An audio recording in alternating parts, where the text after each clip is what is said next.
और स्टूडेंट बेटा जी अज असीं करांगे लैसन नंबर 1 द अंबरेला। तो बेटा ये शॉर्ट क्वेश्चन आंसर असीं शुरू किए हुए हैं। तो पार्ट 1 च असीं 1 तो लैके 3 तक डिस्कस किए, हुण असीं 4 डिस्कस करांगे। How does Mrs Oreille succeed in getting the claim from the insurance company. मतलब जी मिसिज ओरेले है इंश्योरेंस कंपनी तो आप क्लेम लैन वास्ते किस तरह सक्सैसफुल हो जाती है। तो साडा आंसर है the idea of claiming compensation for the damage to the umbrella was suggested by a friend of the Orele। कहते कि अपनी चीज़ें जी डैमेज हो चुकी है अम्बरेला ਉਹਦੇ वास्ते क्लेम लैन वास्ते उन्होंने फ्रेंड ने सुजैसट किया। He told Madam Orele that she could get compensation out of their insurance company। कहता कि तुसीं अपनी चीज़ां उन्होंने मैडम ओरेले नूं दस्सिया कि तुसीं अपनी चीज़ां जिहड़ियां तुहाडी डैमेज हो चुकियां ने तो उन्हां वास्ते इंश्योरेंस कंपनी कोलों क्लेम लै सकदे हो। This insurance company always paid compensation for anything but provided that it happened on one's premises। कहते कि जी इंश्योरेंस कंपनी है वो यह जी चीज़ों वास्ते हमेशा जी जोड़ा कंपैनशन मतलब मुआवजा पे करती है जोड़ियाँ घर दे जल जांदियां ने या टुट फट जांदियां ने। This incurs madam Oreille to visit the insurance company. तो फिर इस तरह जी इन्हां चीज़ां इन्हां गल्लां नूं सुन के तो जी मैडम ओरेले आ वो इंश्योरेंस कंपनी जाने वास्ते तैयार हो जाती है। एट द इंश्योरेंस ऑफिस तो जो इंश्योरेंस ऑफिस में पहुँचती है the manager told to madam Oreille that insurance company could not be expected to replace handkerchief gloves और बलून और old slipper and little odd and that were liable to the burn at any movement of the day.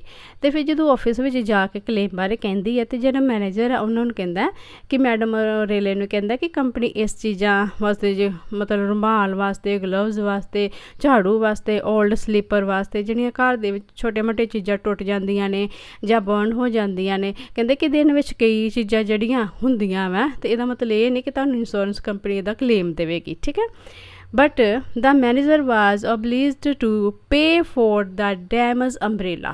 पर की ही कि जिहड़ा manager है वो Mrs ओरेले नूं मतलब जिहड़ी उहदी डैमेज अम्बरेला उहदे वास्ते पे करने वास्ते मजबूर हो जाता है। He saw that madam Oreille was a quarrelsome woman. उन्हें वेख्या कि जिहड़ी मैडम ओरेले एक झगड़ालू औरत है। She was likely to waste his precious time if he argue any further with her. कहता कि वो अपना टाइम वेस्ट करेगा जे मैडम नाल कोई गलबात करके अपना कीमती समा जिहड़ा आर्गूमेंट करेगा तो कीमती समा अपना जिहड़ा बर्बाद कर लेगा। He wanted to get rid of her तो फिर मजबूर हो जाता उन्होंने क्लेम देने वास्ते। So he asked her to get the umbrella हाँ जी repaired and present the bill to the company for payment. कहते फिर उन्होंने कहा कि तुम अपनी जी अम्बरेला रिपेयर कर लो तो वह बिल जिन्ना भी आएगा रिपेयर में वह बिल तुम दिखा दो कंपनी नूं। जिहड़ा बिल दिखाओगे तो वह कंपनी तुहानूं पेमेंट कर देगी, ठीक है बेटा।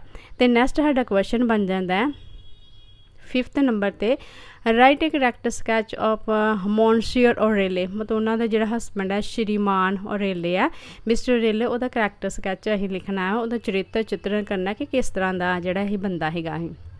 साडा आंसर है monsieur Oreille was a humble and peaceful loving man. मतलब ये जोड़ा मिस्टर ओरेले है बहुत ही शांत सुभाਅ का रहन वाला जोड़ा बंदा he worked as a clerk in the war office. तो वह जोड़ा मतलब ये मिस्टर ओरेले ही ये वार ऑफिस विच एक एज ए क्लर्क काम कर रहा सी। He does not want to work any more. मतलब उन्होंने काम करने की जरूरत नहीं सी। He had no children and was quite well off. उन्होंने कोई बच्चा भी नहीं तो बहुत चंगी तरह जिंदगी बतीत कर रहे he wanted to joy rest and leisure for the rest of his life. वो तो बहुत ज़्यादा इंजॉय भी कर सकते ही तो अपनी जिंदगी में आनंद भी जड़ा है लै सकते ही, इस तरह की लाइफ बिता सकते ही। But he could not do so. पर वो इस तरह बिल्कुल नहीं कर सकता ही। क्यों नहीं कर सकता he found himself fully under the control of his mystery wife, क्योंकि ਉਹਦਾ ਸਾਰਾ ਜਿਹੜਾ ਕੰਟਰੋਲ ਕਿਹਦੇ ਅੰਡਰ ਹੀ, ਉਹ ਆਪਣੀ ਜਿਹੜੀ ਮਿਸਟਰੀ ਮਤਲਬ ਔਰਤ ਜਿਹੜੀ ਕੰਜੂਸ ਔਰਤ ਹੀ ਉਹਦੇ ਅੰਡਰ ਹੀ, ਉਹ ਮਤਲਬ ਉਹ ਜੇ ਯੈਸ ਕਰਦੀ ਸੀ ਵੀ ਯੈਸ ਹੁੰਦਾ ਸੀ, ਜੇ ਨੋ ਕਰਦੀ ਸੀ ਕਿਸੇ ਕੰਮ ਵਾਸਤੇ ਤੇ ਨੋ ਹੁੰਦਾ ਸੀ, ਮਤਲਬ ਪੂਰੀ ਤਰ੍ਹਾਂ ਅੰਡਰ ਹੀ ਉਹਦੇ अंडर कंट्रोल ही, ठीक है। और मॉन्सियर ऑरेले वाज जैसा मिसिव हस्बैंड, बहुत ही मतलब अधीन रहन वाला, मतलब कोई गलबात ना करने वाला, वाधू दे लड़ाई झगड़े ना करने वाला बंदा हैगा।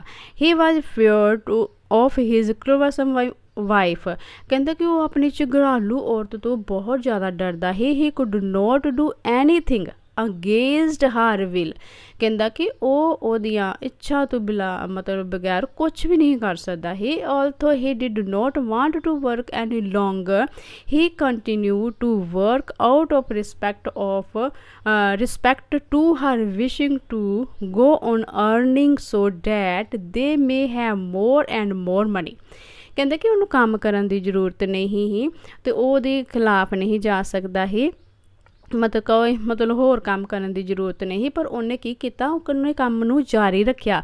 किस करके जारी रखिया, क्योंकि उहदी मिसेज चाहती ही, उहदी विश ही कि वह ज़्यादा तो ज़्यादा जिहड़े पैसे कमाए, ठीक है। और monsieur Oreille was sensitive to social insult, तो फिर जिहड़ा मॉन्सियर है वो मतलब ਉਹਦੀ ਜਦੋਂ समाज ਵਿੱਚ बेइज्जती ਹੁੰਦੀ तो ਉਹਨੂੰ बड़ा फील करता ਹੁੰਦਾ ਸੀ। For a long time he had been going to the office with an umbrella, कहते कि ਉਹਨੂੰ बड़ी मतलब इंसल्ट फिर ਹੁੰਦੀ ਸੀ क्योंकि काफ़ी समय तो एक पुरानी जी अम्ब्रेला लैके ऑफिस ਵਿੱਚ ਜਾਂਦਾ ਸੀ। The old umbrella had become a standard joke with his brother clerk, कहते कि पुरानी तो भद्दी जी अंब्रेला जड़ी ही उन्होंने दे जड़े नाल काम करते ही क्लर्क ही नाल उहदे भाई जड़े ही काम करते ऑफिस के बंदे ही उहदे वास्ते मजाक जिहा बन जाता ही, मजाक का कारण बन जाता ही। When he could not rate their joke any longer, तो जो उन्होंने जोक ज़्यादातर बर्दाश्त ना कर सकते, सहन शक्ति जड़ी खत्म हो गई उन्होंने मतलब मजाक सह सह के, he insisted on madam umbrella buying him a new and expensive umbrella, कहते कि फिर उन्हें मैडम ऑरेले नूं मतलब क्या कि मैनू एक बहुत ही वधिया मतलब उन्हें हुक्म ही दिता एक हिसाब का कि मैनू बहुत वधिया तो न्यू जड़ी है अम्ब्रेला लैके दो। He threaten to resign his job if she did not do so, कहते कि फिर उन्हें धमकी दी कि जेकर वो अम्ब्रेला नहीं ना लैके देगी मैनू तो फिर वो अपनी जॉब तो मैं रिजाइन कर दाँगा, जेड़ा को कदे नहीं चाहती ही, ठीक है। तो इस करके ये साडा क्वेश्चन बेटा कंप्लीट हो गया। तो नैक्सट साडा है 6 नंबर ते, जिहड़ा 6 नंबर का तो 4 नंबर का अद्धा क्वेश्चन तुहाडा उहदे विचों निकल जाना वा, इस करके जिहड़ा 4 नंबर का क्वेश्चन तुसीं अच्छी तरह लर्न कर लेना। 6 दियां थोड़ियां लाइनां हैगियां जिहड़ियां थोड़ियां अलग ने, ठीक है। जिस पैरा एक जिहड़ा फर्स्ट पैरा ना इहदे विच ते सारा उही है पिछला। साडा क्वेश्चन की बनता है, कहते कि who suggest the idea of claiming compensation from the insurance company for the damage umbrella, कहने का भाव है कि किन्ने सुजैस्ट किया ही इंश्योरेंस कंपनी तो अपनी डैमेज अम्ब्रेला जिहड़ा ओहदा जिहड़ा मुआवजा लैन वास्ते किन्ने सुजैस्ट किया ही। How did madam Oreille execute her plan in his regard, तो इस मंथ वास्ते उन्हें अपना जिहड़ा प्लान किस तरह अपना कामयाब किया या किहड़ा प्लान मतलब योजना बनाई। तो साडा आंसर है the idea of claiming compensation for the damage umbrella was suggest by a friend of the Oreille, कहते कि जी क्लेमिंग लैनी ही अपनी डैमेज अम्ब्रेला वास्ते ਉਹਦੇ वास्ते सुजैस्ट किन्ने किया, मैडम ऑरेले दे फ्रेंड ने, ਜਿਹੜੇ ऑरेले है उन्होंने दे फ्रेंड ने ਜਿਹੜਾ कि उन्होंने घर विजिट पाना आया है ना खाने खाने वास्ते, तो उन्हें सुजैस्ट किया कि तुसीं ਜਿਹੜੇ है अपनी डैमेज अम्ब्रेला वास्ते ਜਿਹੜੀ इंश्योरेंस कंपनी तो की लै सकते हो, क्लेम लै सकते हो, ठीक है। He told insurance company always paid compensation for anything burn. ਕਹਿੰਦੇ ਕਿ ਉਹਨਾਂ ਨੇ ਕਿਹਾ ਕਿ ਇੰਸ਼ੋਰੈਂਸ ਕੰਪਨੀ ਜਿਹੜੀ ਆ ਹਮੇਸ਼ਾ ਜਿਹੜੀਆਂ ਚੀਜ਼ਾਂ ਵਾਸਤੇ ਮੁਆਵਜ਼ਾ ਦਿੰਦੀ ਹੈ ਜਿਹੜੀ ਬਰਨ ਜਲ ਜਾਣ, provided that it happen on one's premises. ਜਿਹੜੀਆਂ ਚੀਜ਼ਾਂ ਟੁੱਟ ਪੁੱਟ ਜਾਂਦੀਆਂ ਨੇ ਉਹਨਾਂ ਵਾਸਤੇ ਜਿਹੜੀ ਹੈ ਇੰਸ਼ੋਰੈਂਸ ਕੰਪਨੀ ਹਮੇਸ਼ਾ ਕੀ ਦਿੰਦੀ ਹੈ, ਮੁਆਵਜ਼ਾ ਦਿੰਦੀ ਹੈ, ਕੰਪੈਂਸ਼ਨ ਦਿੰਦੀ ਹੈ। This idea work on madam Oreille like a charm.